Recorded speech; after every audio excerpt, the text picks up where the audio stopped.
नमस्ते।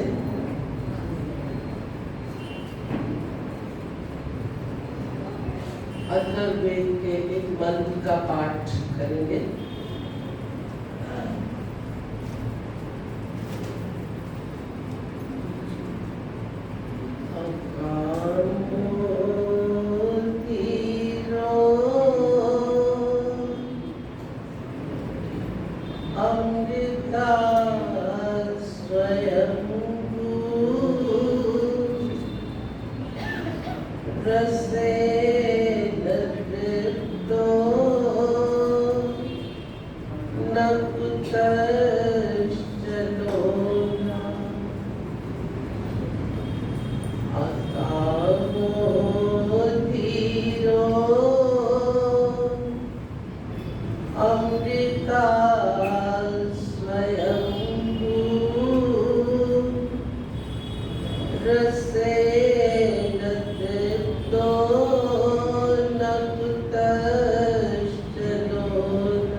इससे पहले कि इस मंत्र के बारे में कुछ बताऊं, मैं अथर्ववेद के बारे में थोड़ा सा बताना चाहूंगी। अथर्ववेद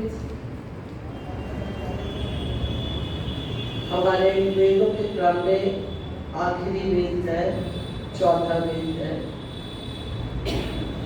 और वेद क्या है? वेद सार्वजनिक है, सार्वकालिक है, सार्वभौमिक है।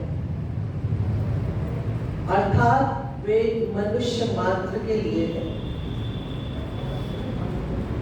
ऋषि दयानंद के शब्दों में वेदों का पढ़ना, पढ़ाना, सुनना, सुनाना सब आर्यों का परम धर्म है।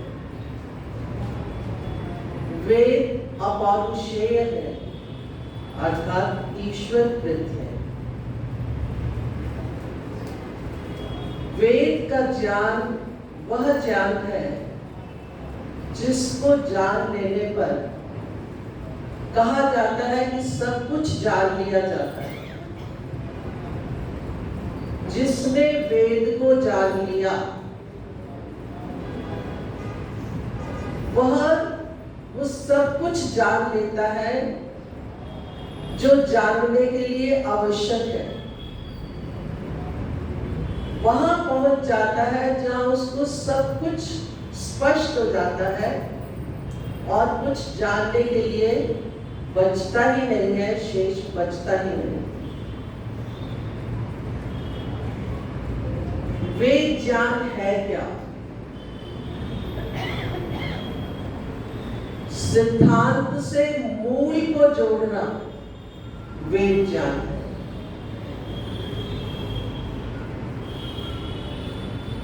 वेद हान, उपादान और उपेक्षा,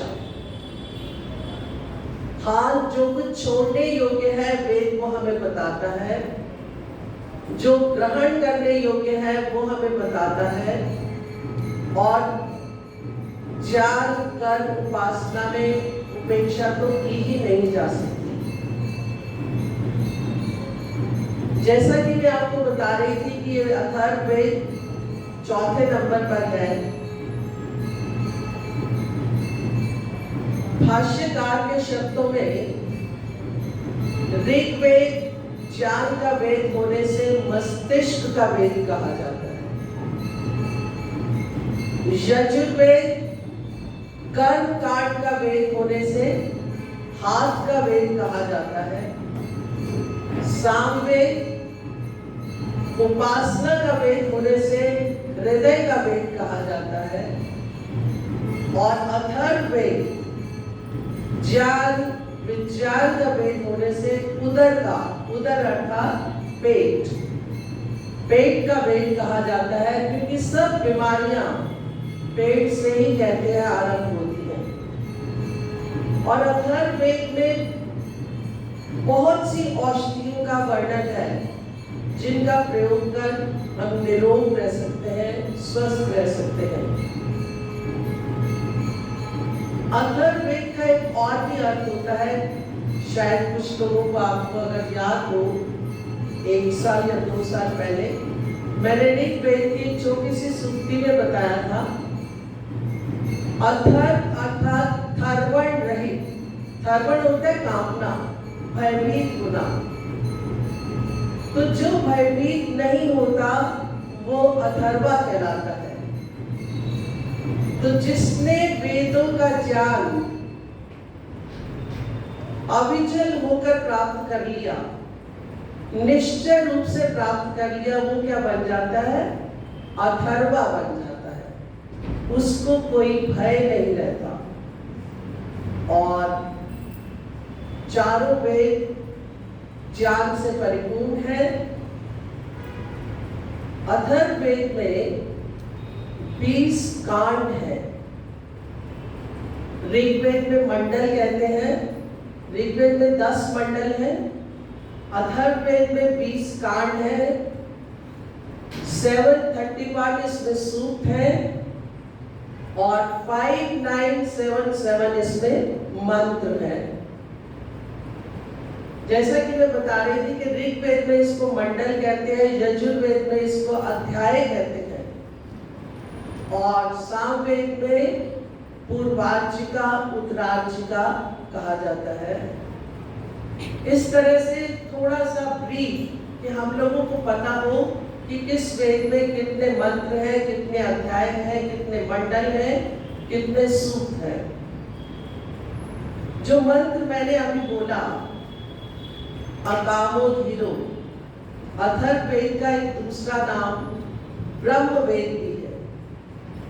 कई सूक्तों में ब्रह्म का बहुत सुंदर हृदय को छू लेने वाला वर्णन है और ये मंत्र अकामो धीरो, ये भी ब्रह्म का ही वर्णन है। इसमें जो मुख्य बात है कि इसमें परमात्मा के बारे में ही वर्णन किया गया है कि उसका स्वरूप क्या है। और दूसरी मुख्य बात जो इस मंत्र की है, तमेव विद्वान न विभाय मृत्योरात्मानम धीरम अजरम युवानम,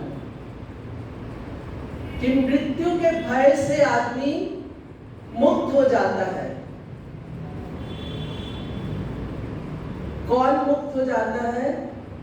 जो उस सर्वव्यापक तत्व को अच्छे से जान लेता है, पहचान लेता है। मृत्यु से तर जाने का, डर से छुटकारा पाने का एक ही उपाय है कि उस सर्वव्यापक तत्व को जाने, पहचाने। और कैसा है वो सर्वव्यापक तत्व? सदा कामना रहित, उसकी कोई कामना कोई इच्छा नहीं है। अकामो धीरो, वो कामना रहित है। क्यों कामना रहित है?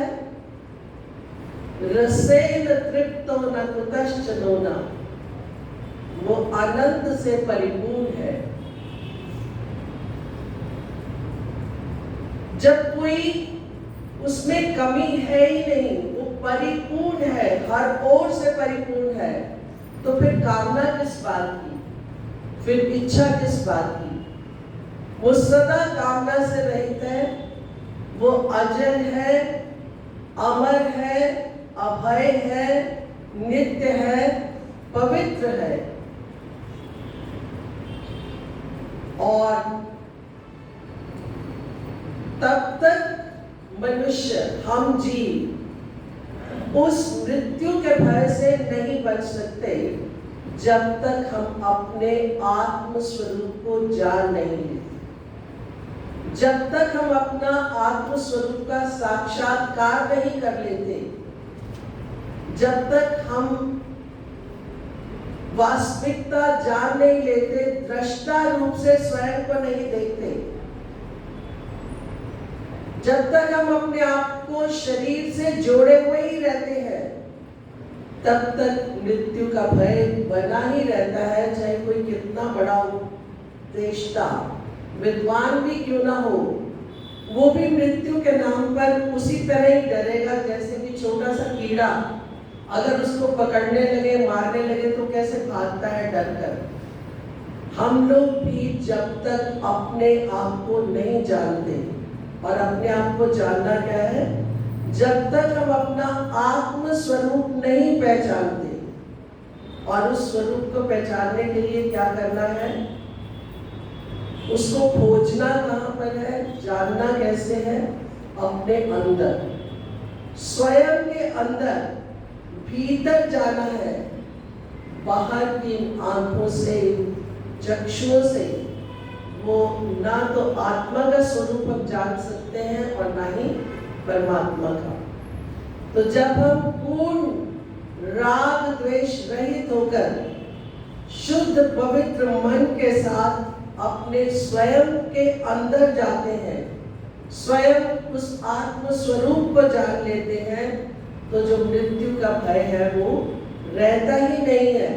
क्योंकि जब हमने जान लिया कि शरीर तो हम है ही नहीं, शरीर तो फिर रहता ही नहीं है, और मृत्यु किसकी होती है, शरीर की। शरीर जो है वो मरण धर्म है। आज मंत्र में भी आया था एक आहुति देते हुए कि शरीर मरण धर्म है, आत्मा तो सदा रहती है। लाखों करोड़ों जन्मों में, मृत्यु में भी आत्मा की जो अमरता है वो प्रदर्शित होती है। कैसे? हम लोगों ने ना जाने कितने जन्म लिए हैं और कितने ही जन्म और लेंगे, आत्मा तो वही है। आत्मा अमर है। ये अमरता का तत्व प्रदर्शन यहीं से होता है कि आत्मा सदा रहती है, चाहे कितने भी करोड़ों जन्म क्यों न ले। और वो परमात्मा कैसा है? रसेन तृप्तो न कुतश्च नोना। उसमें कोई भी कुतश्च, कोई भी नोना, न्यूनता, कमी नहीं है। वो परमात्मा तृप्ति देने वाला है, वो परमात्मा आनंद देने वाला है।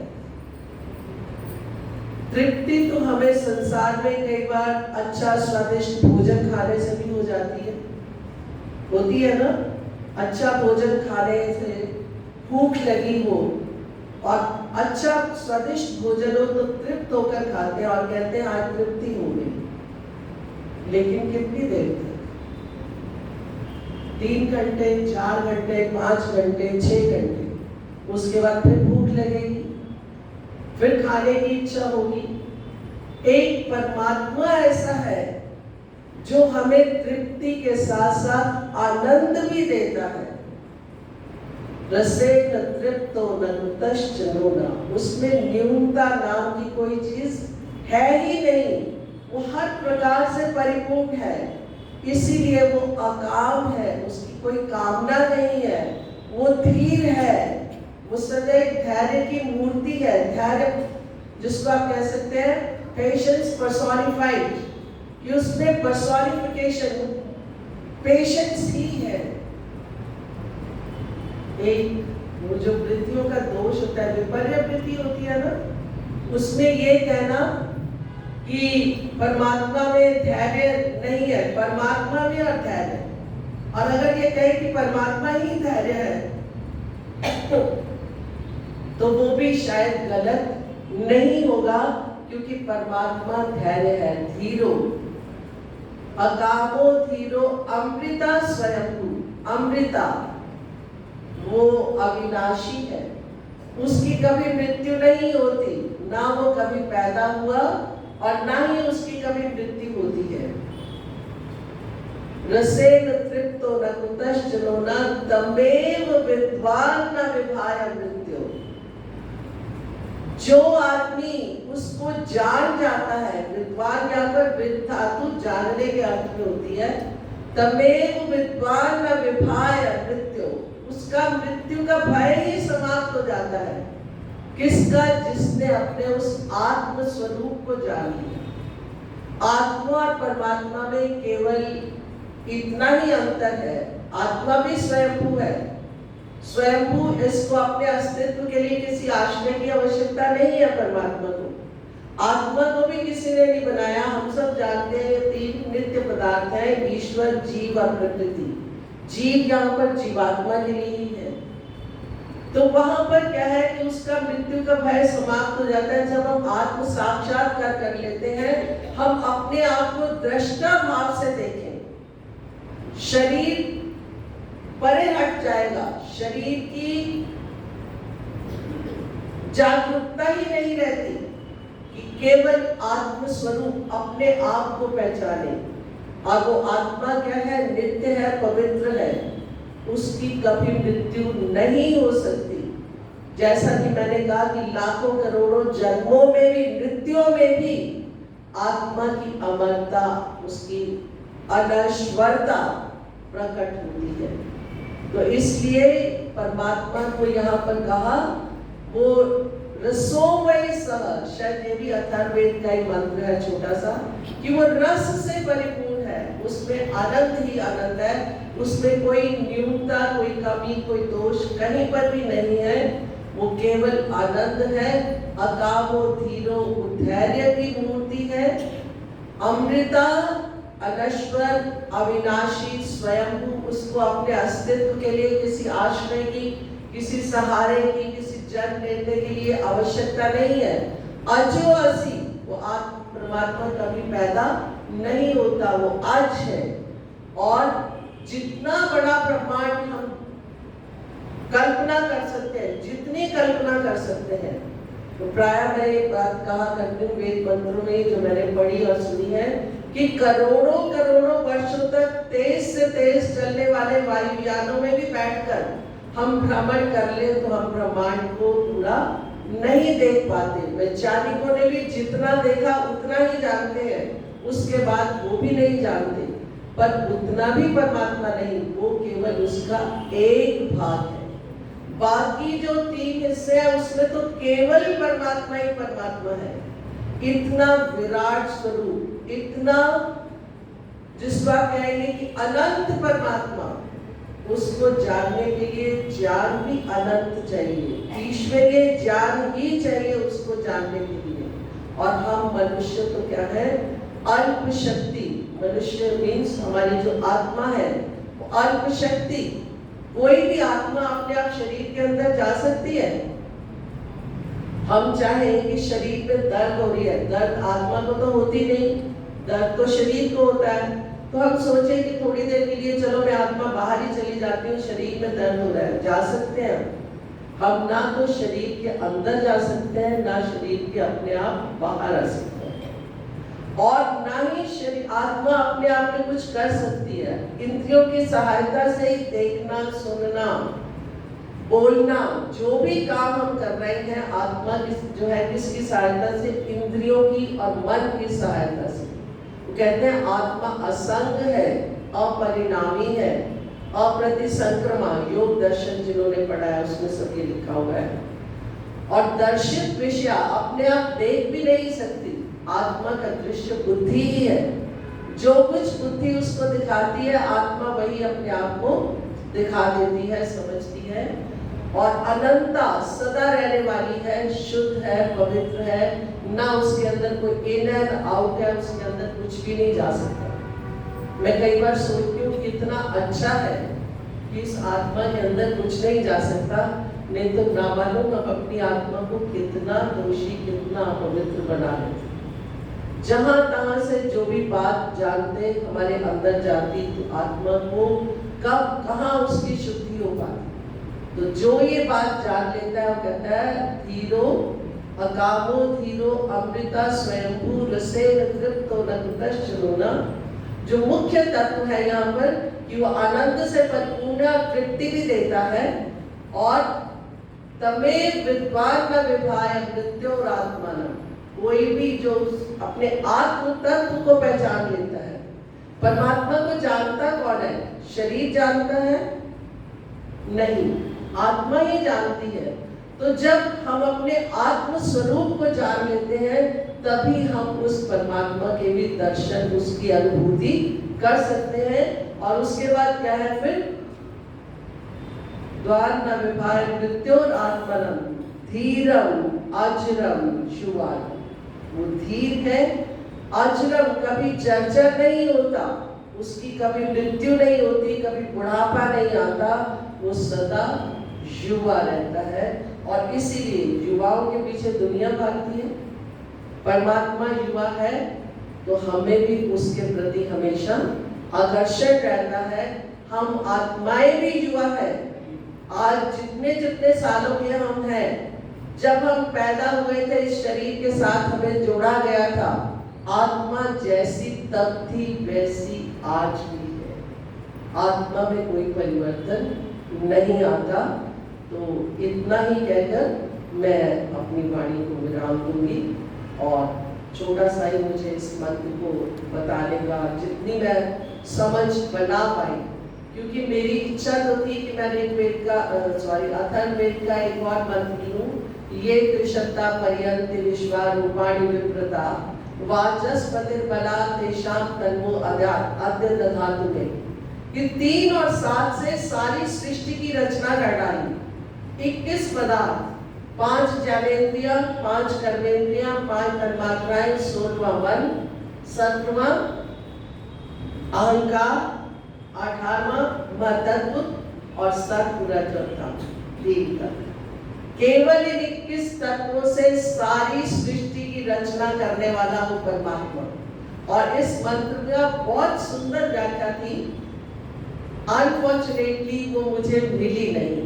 मैंने 1-2 साल पहले इंटरनेट पे देखा था, बहुत सुंदर थी, उस समय कुछ और देख रही थी।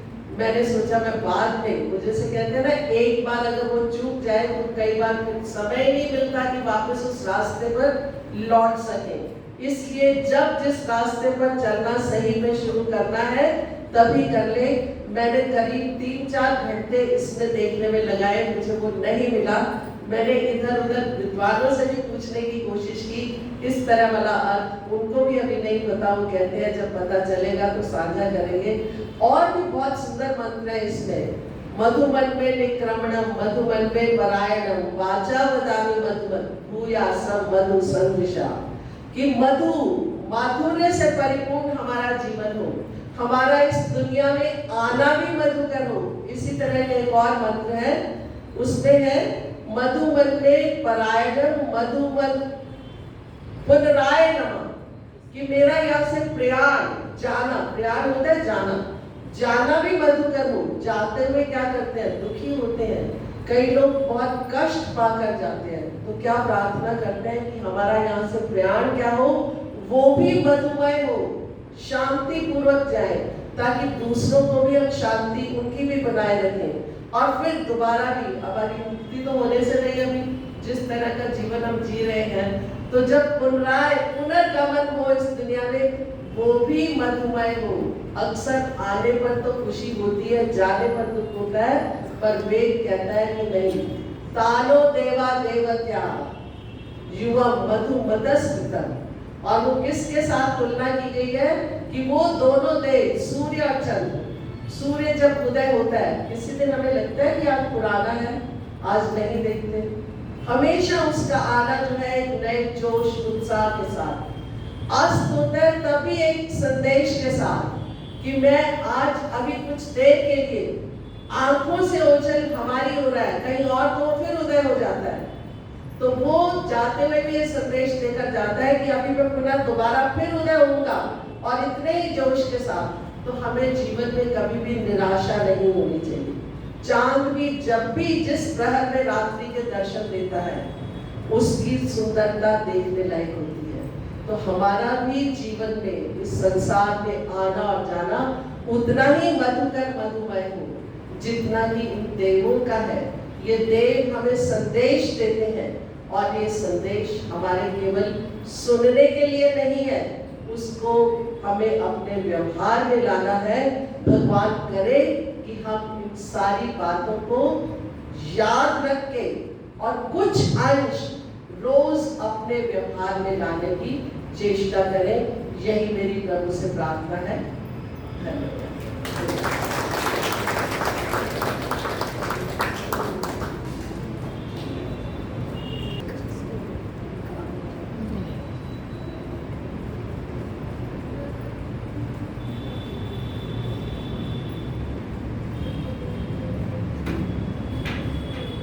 ओम विष्णुदेव सवितर दुरितानि पराशवं यद्भद्रं तन्नासो श्रद्धामयो मातृशक्ति तथा उपस्थित आर्य भद्र पुष्पों आर्य समाज इंदिरा नगर का ये श्रावणी पर्व जो 5 सप्ताह तक चला और इसका समापन आज हमारे प्यारे समाज की ही विभूति थाना के द्वारा किया गया और अथर्ववेद में जुड़े हुए 100 मंत्रों से हमने सब आहुतियाँ दी हैं। जैसा कि आपने कहा अभी धर्म का और अथर्व के आपने अर्थ की विवेचना की थी कि अथर्व का मतलब ये होता है कि जो भयभीत ना होने दे या जिसके द्वारा हम भयभीत ना हो।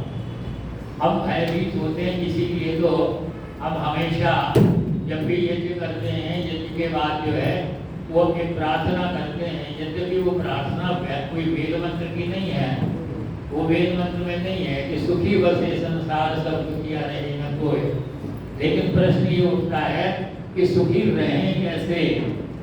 सुखी हम तब रहेंगे जब हम भयभीत नहीं होंगे। जब भयभीत नहीं होंगे तभी हमारे जो है वो दुख दूर कर सकेंगे। तो ये प्रार्थना वेद से नहीं है, इसलिए इसमें कोई मार्गदर्शन नहीं है, केवल मात्र प्रार्थना ही प्रार्थना है। लेकिन हम सुखी कैसे हों इसका मार्गदर्शन जो है वो हमको वेदों से जो है मिलता है। हम सुखी कैसे हों, क्योंकि आज अथर्ववेद का हमने जो है 100 मंत्रों का पाठ किया, उनके द्वारा आहुति दी और ये अथर्ववेद जो है ये हमको भय से दूर भगाता है, भयभीत नहीं होने देता और इसीलिए इसके अंदर समूचा ज्ञान विज्ञान जो है वो भरा पड़ा है।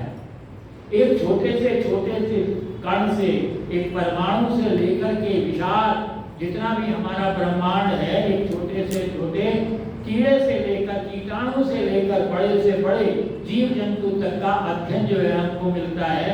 शरीर विज्ञान हमको मिलता है, ज्योतिष विज्ञान मिलता है, गणित धर्म के अंदर मिलता है और इसीलिए आपने कहा कि ये ब्रह्म वेद कहा गया, क्योंकि ब्रह्म का ज्ञान भी है, आत्मा का ज्ञान भी है और कोई क्षेत्र ऐसा नहीं जिसका निर्देशन अथर्ववेद में न दिया गया हो। इसीलिए इसको विश्व कोश कहा जाता है और ये विश्व कोश है, तो इसीलिए ये हमको सुखी होने का मार्ग बताता है। तो कहता है जब से पहले संध्या करते हो तो संध्या के अंदर हम मंत्र पढ़ते हैं और वो मनसा परिक्रमा के 6 मंत्र पढ़ते हैं और वो 6 मंत्र सुबह पढ़ते हैं और 6 मंत्र शाम को पढ़ते हैं। ओम प्राचीरग्निरधिपति रसितो रक्षिता विद्याईश्वा तेभ्यो नमो अधिपतिभ्यो नमो रक्षत्रेभ्यो नमः ईशभ्यो नमः एभ्योऽस्तु यो अस्मान् द्वेष्टियं वयं द्विष्मस्तं भोजं भेदरमा। अब ये जो मंत्र का भाग है ये 6 मंत्रों के अंदर है। योष्मान तो ये नमः रक्षत्रेभ्यो नमः यह जो हम करते हैं तो इसका अर्थ ये है इस मंत्र को हम प्रतिदिन प्रातः और सायंकाल 12 बार इसका पाठ करते हैं और वास्तव में ये हमारा मार्ग को प्रशस्त करता है कि सुखी बसे संसार सब को हम कैसे जो है धार सकते हैं। तो जीवन के अंदर जहाँ कहीं भी हम आगे बढ़ते हैं, हमारा जो भी क्षेत्र होता है उस क्षेत्र के अंदर ये हमारा अथर्ववेद जो है मार्गदर्शन करता है। और इसीलिए जब हम परिवार की बात करते हैं तो परिवार कैसा हो तो अथर्ववेद हमको बताता है अनुव्रता पितु पुत्रो माता भवतु सम्मना माँ भ्रात्रा भ्रातृ प्रतिशु। अर्थात भाई भाई से द्वेष न करे, बहन बहन से द्वेष न करे, बहन भाई आपस में द्वेष न करें। तो एक आदर्श परिवार किस प्रकार से चलेगा, एक आदर्श समाज किस प्रकार से चलता है, तो उस समाज की रचना कैसी हो, तो हमारे राष्ट्र की रचना कैसी हो। तो अथर्ववेद का ये मंत्र कहता है कि 7 तत्व होते हैं, बृहद होता है, बृहद सत्य होता है, उग्र होता है, दीक्षा होती है, तप होता है, ब्रह्म शक्ति होती है और यज्ञ होता है। जिस राष्ट्र के अंदर इन 7 तत्वों का समावेश होता है वो राष्ट्र कभी दुख नहीं पा सकता। वो हमें, और ये सारे जीवन की हर क्षेत्र की तरफ ये हमारा मार्ग प्रशस्त करते हुए कहता है, जब ऐसा करोगे तब ये अथर्ववेद मंत्र ही हमको बताता है कि हम चरितार्थ कर सकते हैं। अभयम मित्रात् अभयम ज्ञातात् अभयम परोक्षात्, अभयम नक्तम अभयम दिवाना सर्वा आशावम मित्रम भवन्तु। सारी दिशाएं जो है वो मेरे मित्र हों। तो मित्रता की बात हो तो हम अमित्र नहीं हो, हमारा कोई दुश्मन ना हो, योषमान द्वेष्टियम वयम वाली बात ना हो। तो ये सारा जो है अथर्ववेद के अंदर का। लेकिन अगर मैं ये कहूँ कि अथर्ववेद जो है वो सबसे ज्यादा महत्वपूर्ण है, ऐसी बात नहीं है। प्रत्येक वेद की अपनी महत्ता है और प्रत्येक वेद एक दूसरे का पूरक भी है साथ में। जैसा अभी बहन जी ने कहा था, प्रधाना जी ने कहा था कि सामवेद जो है वो हृदय का वेद, क्यों, उपासना की बात की। और उपासना के अंदर अगर आप इतिहास उठा करके देखें भक्तों का, तो सबसे ज्यादा महत्वपूर्ण कौन सा है, जिसके अंदर संत सूफी महात्मा भक्त गाया करते थे। इसीलिए सामवेद वो वेद है जो गेय है, जो गायन से युक्त है, इसके अंदर संगीत है। इसीलिए किसी नीतिकार ने कह दिया, संगीत साहित्य कला विहीना साक्षात पशु पुच्छ विचारणहीना। तो क्यों, वो साक्षात पशु होगा। अगर संगीत उसके अंदर नहीं है तो संगीत का जो प्रारंभ हुआ वो वेदों से हुआ। मेरे एक मित्र कहा करते थे, वो पूरा इतिहास बताते थे संगीत का, कि संगीत कहाँ से प्रारंभ हुआ, कि सामवेद से संगीत प्रारंभ हुआ।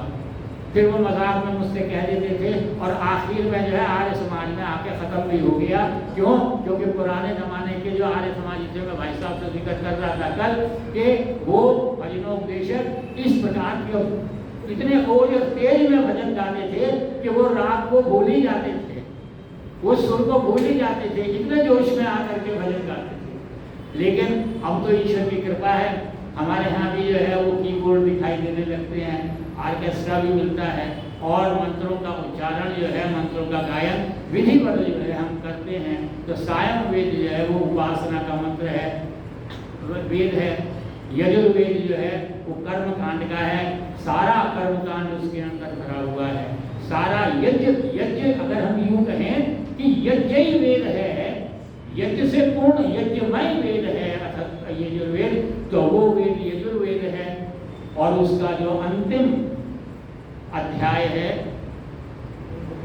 40वां, वो ब्रह्म के बारे में बताता है, ईश के बारे में बताता है, ईश के संबंध में पूरा ज्ञान जो है वो देता है। तो अगर हम यजुर्वेद का 40वां अध्याय लें और अथर्ववेद को साथ में रखें, कि कोई ऐसा कारण नहीं है कि हम आत्मा और परमात्मा को समझने में अक्षम रहें। और फिर ऋग्वेद, यह तो सबकी जड़ है, सबका मूल है, ज्ञान है। इसीलिए इसकी महत्ता जो है लोग बाग ज़्यादातर कहते हैं सबसे अधिक है। मैक्स मुलर ने भी कहा था कि विश्व के पुस्तकालय में सबसे पुरानी अगर पुस्तक है तो वो ऋग्वेद है। और एडिसन ने जब रिकॉर्ड बनाया था, रिकॉर्ड का निर्माण किया था, तब उन्होंने सोचा कि पहला रिकॉर्ड मैं किसकी आवाज़ भरूं। तो ये सोचा कि भाई ये फिलोसोफर भी हैं, ये बहुत बड़े चिंतक हैं, विचारक हैं, मैक्स मुलर, उनको जो है निवेदन किया कि भाई मैं चाहता हूँ कि जो मैं आयोजन करूँ उस आयोजन में आप पधारें और मेरे पहले रिकॉर्ड में अपनी आवाज़ भरें। बहुत सारे विद्वान आए, साइंटिस्ट आए, दूसरे लोग आए, क्षेत्र का कोई ऐसा विशिष्ट व्यक्ति नहीं था जो नहीं आया। वहाँ पर आए, प्लेटफॉर्म के ऊपर बुलाया गया मैक्स मुलर को, मैक्स मुलर ने कुछ बोला और वहाँ किसी की भी कुछ समझ में नहीं आया कि उन्होंने कौन सी आवाज़, कौन सी भाषा जो है वो उसके अंदर भरी है। फिर मैक्स मुलर ने अंत में पूछा क्या आपको पता लगा कि मैंने क्या बोला? बोले नहीं। कि कौन सी भाषा बोली? कि नहीं। तो बोले ये वास्तव में संस्कृत भाषा है और मैंने जो पहला रिकॉर्ड दिया है अपने वाणी से वो ऋग्वेद का पहला मंत्र है, अग्निमीड़े पुरोहितम यज्ञस्तम देवम ऋतिव्यम होतारम रत्नात्मम। तो इस प्रकार से और बीच में हमारी जो है वो आज़ादी भी आ गई, स्वतंत्रता दिवस भी आ गया, हमने राष्ट्र कल्याण यज्ञ भी किया और राष्ट्र के कल्याण की मैंने बात कही कि जहाँ अथर्ववेद जो है वो हमको 7 तत्व बताता है, वहीं दूसरे अंदर हमारी जो राष्ट्रीय प्रार्थना है वो भी हमें वास्तविक प्रार्थना वेदों से ही प्राप्त होती है। आप ब्रह्मण ब्राह्मणों ब्रह्मवर्चसी जायता। तो इस प्रकार से और आज उसका समापन जो एक मंत्र के विद्वतापूर्ण व्याख्या से प्रधाना जी ने किया है, मैं उनका बहुत ज़्यादा आभार जो है व्यक्त करता हूँ। और साथ में यह सब कुछ संपन्न हुआ किसके कारण? आप सबके कारण। अगर आप ना हो तो यहाँ बोलने वाला भी जो है वो एक मंत्र आता है जिसके अंदर कहा जाता है कि विवाह के अंदर वो मंत्र बोला जाता है कि वो पति पत्नी एक दूसरे से कहते हैं मैं तुम्हें ऐसे प्यार करता हूँ जैसे कि कोई वक्ता अपने श्रोताओं से प्यार करता है। तो वास्तविकता ये है कि अगर खाली कुर्सियाँ रखी हुई हों तब वक्ता जो है उसका वक्तृत्व जो है वो समाप्त हो जाता है, उसकी कला भी समाप्त हो जाती है। तो आप सब लोगों के सहयोग से और पूरी कार्यकारिणी के जो है परिश्रम के द्वारा और साथ में जो हमारा कर्मचारी वर्ग है जो जड़ है मूल है इस सब का संपादन करने के लिए, तो उन सब का जो है इसके अंदर योगदान इसमें जो है भुलाया नहीं जा सकता। और वास्तव में यह एक संकेत रूप में है महर्षि दयानंद के आदेश को चरितार्थ करने के लिए, क्योंकि उन्होंने कहा था वेद सब सत्य विद्याओं की पुस्तक है, वेद का पढ़ना पढ़ाना और सुनना सुनाना सब आर्यों का परम कर्म है। मैं निवेदन करूं, मैंने वेद नहीं पढ़े, सीधी सच्ची बात ये है, मेरा तो पूरा जीवन आज की भौतिक जो है जो एजुकेशन है शिक्षा है और उसमें भौतिक विज्ञान ही पढ़ने में बीत गया। लेकिन जब भी वेद को पढ़ता हूँ, कोई मंत्र पढ़ता हूँ और जितनी बार पढ़ता हूँ उतनी बार उसका मुझे एक नया रूप ही जो है दिखाई देता है। तो वो जो उन्होंने आदेश दिया उसको प्रेरणा प्रदान करने के लिए ये आयोजन जो है वो किया गया। आप सबने इसमें सहभागिता की और साथ में प्रधाना जी का वरद हस्त रहा और स्वाति जी का जो है कर्मठता इसके अंदर दिखाई देगी, क्योंकि ये तो स्वयं जो है कर्मठता के जो है साक्षात हस्ताक्षर दिखाई देती है हमारी मंत्राणी जी। तो मैं इस संबंध में आपसे निवेदन करूं कि आप सब आर्य समाज के साथ संबद्ध रहेंगे और ये वेद का जो शतक यज्ञ हुआ ये हमको याद दिलाता है कि हमको जब कभी भी समय मिले वेद का कोई ना कोई मंत्र हम अवश्य पढ़ें और उसका अर्थ करें, क्योंकि खाली मंत्रों के स्वयं जो है यज्ञ के समय भी कहा है कि अगर बिना अर्थ को जाने हुए वेद मंत्र से आहुति दी जाती है तो इसका अर्थ ये है कि हमने राग के अंदर आहुति दी।